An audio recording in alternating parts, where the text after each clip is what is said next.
Halving Bitcoin, comment gagner gros? C'est la question à laquelle on répond dans cette vidéo. Fabien, c'est parti, on t'écoute.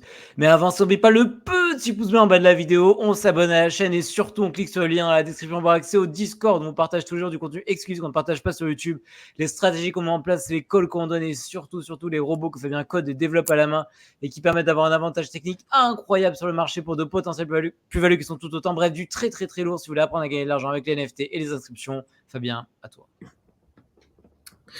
Alors, cette fois-ci, on va pas parler d'analyse technique, on va pas parler de cours du Bitcoin qui monte ou qui baisse, c'est pas ce qui nous intéresse.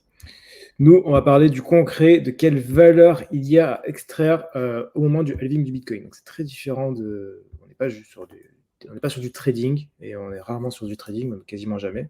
On est vraiment sur la partie NFT, SAT, valeur à extraire. Pour ça, on doit aller directement sur la même pool, directement sur la blockchain de Bitcoin. Et en l'occurrence, ici, ce qui va nous intéresser, c'est à partir du bloc 840 000. Donc, le halving a lieu au bloc 840 000. Donc là, on est au 836 387. Donc, il reste 3600 blocs environ. Sachant qu'un bloc met environ 10 minutes, 10,1 minutes à passer, ce qui nous amène aux alentours du 19-20 avril. 2024. Exactement. OK. Qu'est-ce qu'il y a d'intéressant à récupérer pendant le halving? Alors déjà, au bloc 839 999, donc le bloc juste avant le halving, et notamment le dernier SAT, on va vouloir récupérer des trucs. Donc qu'est-ce que sont les rares SAT? Donc, qu'est-ce que sont les SAT d'abord? Ouais, qu'est-ce que sont les SAT? Donc un Satoshi, c'est très simple, un SAT ou Satoshi. SAT est le nom raccourci de Satoshi. Un SAT est l'unité la plus petite du Bitcoin. Dites-vous, en euros, vous avez les centimes. Bah, du coup, en Bitcoin, vous avez les Satoshi. C'est juste que les centimes, ça va à 10 puissance moins 2, tandis que les Satoshi, ça va à 10 puissance moins 8. Vous avez plus de 0 après la virgule. Donc, un Satoshi égale 10 puissance moins 8 Bitcoin, c'est ça? C'est ça. Ok. Tout simplement. Les rares SAT, du coup, ce sont des SAT qui sont spécifiques et qui sont liés à certains événements. On a le petit Xverse qui nous fait les catégories. Le Common SAT, bah, c'est un SAT comme un autre, d'où son nom. Le peu commun, c'est un SAT qui va être au début du bloc, donc ça va être le SAT qui est là, pour vous représenter, il va être là, oui, au tout début. Et ça va être le Black Uncommon, qui est le tout dernier de celui-là. Donc du coup, vous avez, je vais là, Uncommon SAT, Black Uncommon SAT, Uncommon SAT, Black Uncommon, Uncommon, Black Uncommon, et ainsi de suite. C'est clair? Ok, ouais, très clair. Ensuite, on a le Rare SAT, qui lui est à tous les ajustements de difficulté, et qui a lieu tous les 2016 blocs, donc ça commence déjà à être un peu plus rare. Et donc du coup, pareil, le premier de l'ajustement de difficulté, le rare, le dernier avant le nouvel ajustement de difficulté, le black rare. Si on va sur Magic Eden et qu'on regarde les rares et black rares, on voit qu'on est déjà sur des montants qui sont extrêmement élevés, sachant que 2016 blocs, ça fait environ une semaine, 10 jours. Un petit peu moins même. Un petit peu moins. On est sur du 1,75 Bitcoin pour le rare et moitié prix pour le black rare. Ce qui nous fait quand même 1,75 Bitcoin, ça nous fait 150 000, 200 000 dollars 150 000, un truc comme ça. Un petit peu moins de 150 000, je dirais 130 000. Enfin bref, ça fait déjà plus de 100 000 dollars, ce qui est déjà une très belle somme. Voilà, 0,88 Bitcoin, ça fait déjà dans les 50 000 dollars. C'est déjà une très très belle somme pour quelque chose qui se passe au final assez régulièrement. Voilà. Là, ce qu'on parle, c'est du niveau au-dessus, mais du niveau largement au-dessus, puisque on est sur de l'EpicSat. Et on n'est pas sur un bloc tous les 2016, enfin un tous les 2016 blocs, on est sur un tous les 210 000 blocs. Donc c'est le niveau a rien à voir, ou globalement tous les 4 ans. Donc dites-vous, à chaque JO, il y a un EpicSat.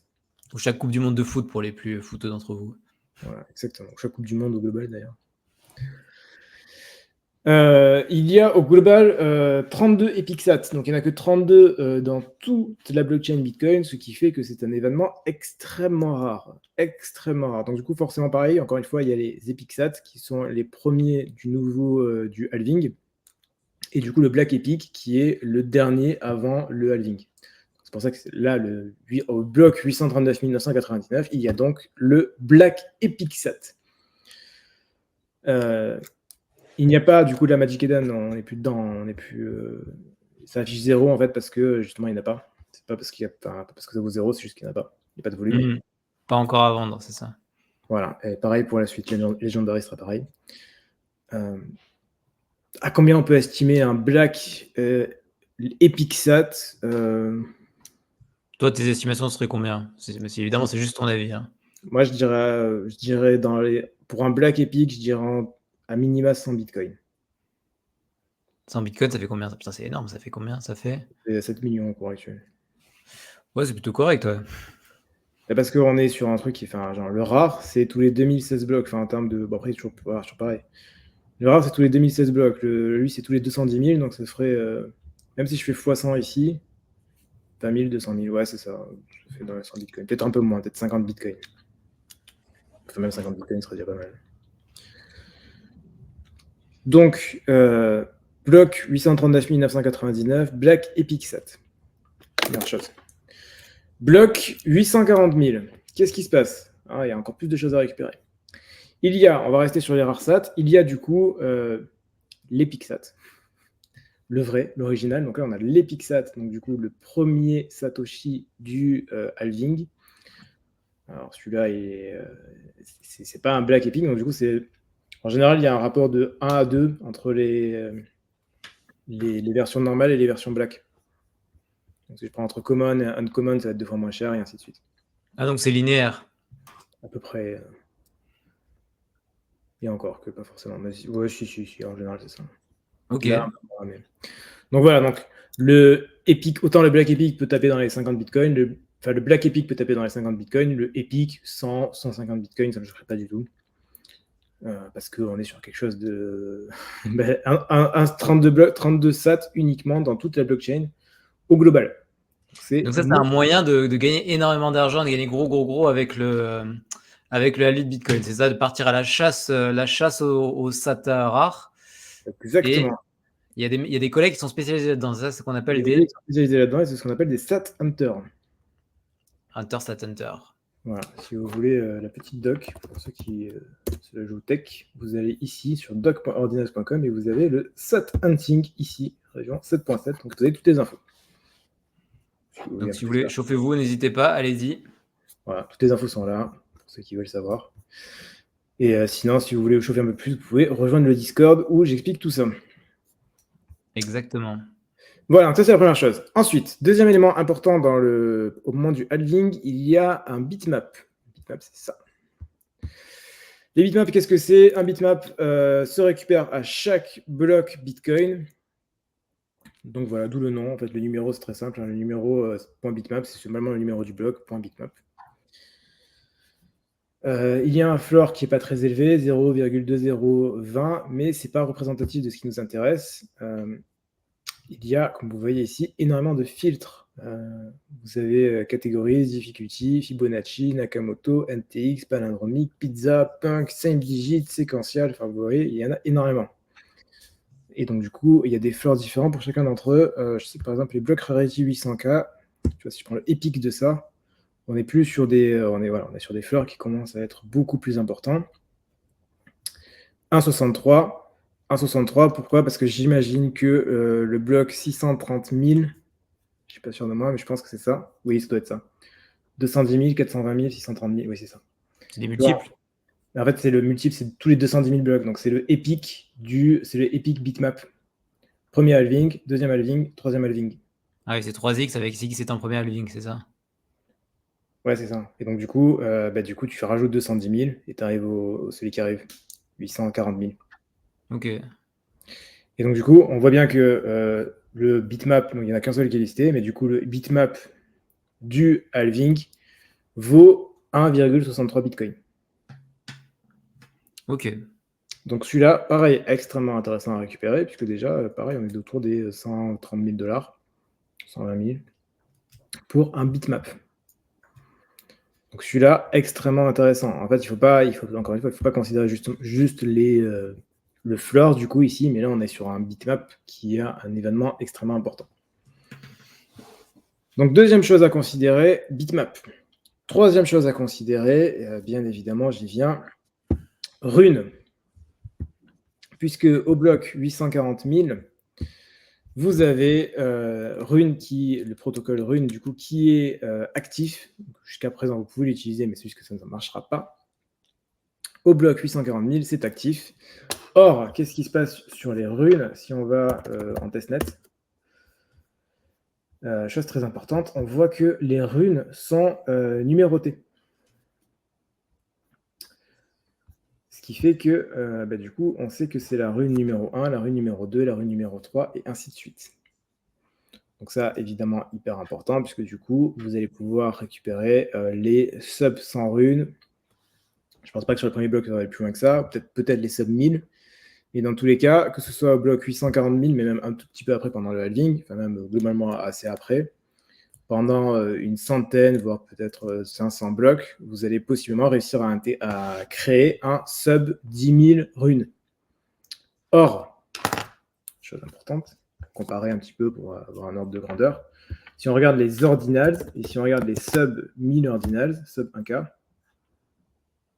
non, sub 1K sur Bitcoin, pas sur, voilà.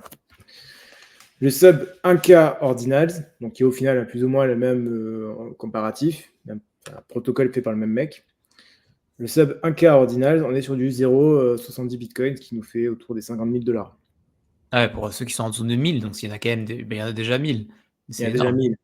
Les sub 100, il n'y a pas de catégorie, mais du coup, on est beaucoup plus élevé, évidemment. Les sub 10, c'est pas possible, puisque du coup, les 10 premiers sont hardcodés. Les 9 premiers sont hardcodés, non? De 0 à 9, donc ça fait les 10 premiers. Ah ok, parce que 0 compte, c'est comme dans Mario, ça compte comme une vie, c'est ça? Ouais, en général, en dev, le 0 compte. Ok. Donc voilà, donc là pareil, les sub 1000 runes, voilà, clairement une énorme valeur. Les sub 10 000, même les sub 10 000 sont pas dégueux aussi. Sub 10 000 ordinals, encore une fois pour comparer, sont à 0,06 Bitcoin, ce qui est déjà très très bien. 0,06 Bitcoin, ça fait beaucoup d'argent. Ça fait j'ai un peu de mal comme ça, mais. Alors. 70 000, ça fait 4 200 $. Très correct. Très correct, sachant que vous pouvez en récupérer plusieurs, hein. C'est un sub 10 000, donc possiblement récupérer 4, 5, 6, 7, 8, 10. Potentiellement 10 000 moins 10. Donc, voilà, donc il y en a énormément, sachant qu'en plus il y en a qui sont dans les sub 1000 et ainsi de suite. Donc vous avez les runes en création, en etching. Et enfin, encore un autre point important, vous avez les runes en mint, puisque du coup, au bloc 840 000, vous allez pouvoir minter les 10 premières runes. Donc là, ce ne sera pas ceux-là, hein, ce sera d'autres. C'est juste qu'on n'a pas les noms pour l'instant. Et donc, du coup, vous allez pouvoir également minter parmi les 10 premières runes. Forcément, donc, du coup, le Genesis Rune. Le Genesis Rune qui devrait avoir une énorme valeur, puisque, encore une fois, nous pouvons comparer avec ce qui est comparable, à savoir le Genesis BRC20. Et le Genesis BRC20, c'est Ordi. Et Ordi a un petit market cap de léger market cap de seulement 1,3 milliard de dollars. Milliards. Voilà. c'est correct. En l'occurrence, le Ordi se mintait pour environ 2 $ les 1000 Ordi. 2 $ les 1000. Il faut que tu donnes, les collègues, il faut que tu leur donnes combien ça fait. Un Ordi, combien il se mintait. Très important, ça. Ça va faire 2 $ 2 divisé par 1000. 2 divisé par 1000. Ça se mintait pour 0,2 centimes l'ordi. Et maintenant, il a 65. Voilà, et maintenant il a 65. Vas-y, fais 65 divisé par 0,0. Donc ça fait un fois 32 500. 32 500, c'est le code postal du Gers, ça. Un bon signe. Voilà. Donc, pareil, donc du coup, en mint, du coup, pour le Genesis, donc du coup, Genesis BRC20 x 32 000, Genesis Rune. Évidemment, on ne sait pas, on ne peut pas le savoir à l'avance. On sait seulement que, a priori, vu la hype autour du protocole, ça devrait avoir énormément de valeur. Maintenant, tu peux te dire ce que tu as préparé dans le Discord par rapport à Rune. Alors, autant sur le hunting de SAT, peut-être moins, mais sur Rune, tu es à fond, non? Alors, sur le hunting de SAT, il faut être, pour être tout à fait transparent, si vous allez chercher que ce soit le Black Epic ou le Epic, à moins d'avoir un budget de plusieurs bitcoins, ça risque d'être extrêmement difficile, puisque forcément tout le monde sera dessus. Et en fait, non, pas tout le monde. Genre très peu de monde, juste quelques mecs, mais quelques mecs qui ont beaucoup d'argent, ça suffit. Hein. Ouais, c'est ça. Donc du coup, là-dessus, ce sera une bataille qui est un peu... Enfin, c'est une bataille qui est trop compliquée. En revanche, sur Rune, que ce soit sur la création, donc le etching, donc la création de runes parmi les sub 10 000 ou le mint pour minter les Genesis, tout est présent dans le Discord, tout est déjà fait. Il y a tout un full node qui tourne pour pouvoir vous permettre de faire ça. Il y a les scripts qui ont été mis en place. Attends, tu peux expliquer qu'est-ce qu'un full node et qu'est-ce que sont les scripts, qu'est-ce qu'ils permettent de faire? Ouais, alors c'est très simple. Le full node vous permet d'accéder directement à la blockchain. Vous n'avez pas besoin de passer par des plateformes, que ce soit Xverse, Unisat, quoi que ce soit. Vous n'avez pas besoin de passer par des plateformes. Vous passez en direct sur la blockchain. Donc tu fais des énormes économies et ça va plus vite, c'est ça? Donc ça va beaucoup plus vite, ça fait des économies et surtout, le Rune va sortir en version alpha, c'est-à-dire que c'est une version qui, je sais pas si vous connaissez, dans les jeux vidéo, ça marche comme ça aussi. Il y a la version alpha, la version bêta, la pré-release et après la release du jeu. Et là, c'est pareil. Donc du coup, la version alpha, ça veut dire que c'est tellement peu stable que du coup, les plateformes ne peuvent pas se permettre de balancer ça pour des utilisateurs lambda. Ils doivent attendre d'avoir un truc plus stable. Donc du coup, vous n'avez pas de plateforme qui vont pouvoir y aller tout de suite. Et donc, qui peut y aller? Ceux qui accèdent directement à la blockchain. Via un full node Bitcoin, ceux que tu as créés, c'est ça ce qui est assez complexe. Exactement. Ce qui était exactement la même situation il y a 1 an et demi avec les ordinals. Les ordinals, si vous n'aviez pas de full node Bitcoin, si vous ne connaissez pas le code, si vous ne saviez pas comment faire, vous ne pouviez pas minter un sub 10 000 ordinals ou un sub 1000 ordinals ou un sub 100 ordinals. Ce n'était pas possible. La seule manière de le faire étant de passer par un full node et étant de le faire vous-même. Voilà, donc du coup, vous avez un avantage monstrueux pour pouvoir le faire, pour pouvoir créer des runes, minter des runes, en sachant qu'on a bien vu les multiplicateurs monstrueux qu'il y a, donc sur lesquels se positionner. Le bitmap, pareil, il n'y en a qu'un seul, donc je ne pense pas y aller dessus non plus. Mais il y a des choses à faire. Ok, donc du très très lourd sur Rune, sur les inscriptions Rune, enfin bon, bref, les derniers points, c'est ça? Voilà, donc particulièrement sur Rune, que ce soit les rarsats ou le bitmap, ce sera des chiffres absolument démentiels, mais il faut un budget démentiel à la base aussi. Donc, Ok, donc toi tu seras absolument sur Rune, sur les deux parties, c'est ça? Tu peux réexpliquer les deux parties rapidement pour les collègues? Ouais, très simple. Etching, mint, pour traduire. Etching, création de rune. Je crée mon rune. Mint, je mint mon rune, donc je récupère une partie de la supply des tokens rune, et notamment du Genesis rune, celui qui nous intéresse particulièrement. Ok, tu veux ajouter quelque chose? Bon, non, je pense que ce sera tout. Ok, merci beaucoup Fabien pour cette petite vidéo. N'hésitez pas à nous dire dans les commentaires si vous avez d'autres moyens de gagner beaucoup d'argent avec la Libre Bitcoin, ce que vous en avez pensé, si vous êtes chaud pour cette période-là. Bref, donnez-nous notre avis. N'oubliez pas le petit pouce en bas de la vidéo, abonnez-vous à la chaîne et surtout cliquez sur le lien dans la description pour avoir accès au Discord où toute la grosse cam que Fabien a préparée pour une est présente. Le full node Bitcoin tourne, tous les scripts sont là. Tous les scripts sont faits maison, il les a fait lui-même, il ne tourne sur aucun autre PC ailleurs en France, à moins que les autres les aient fait, ce que je doute fortement. Bref, du très lourd si vous voulez apprendre à gagner de l'argent avec les NFT inscriptions pendant la vie de Bitcoin. On se retrouve très bientôt pour une prochaine vidéo. D'ici là, portez-vous bien, faites de l'argent. À la prochaine. Ciao, ciao. À la prochaine.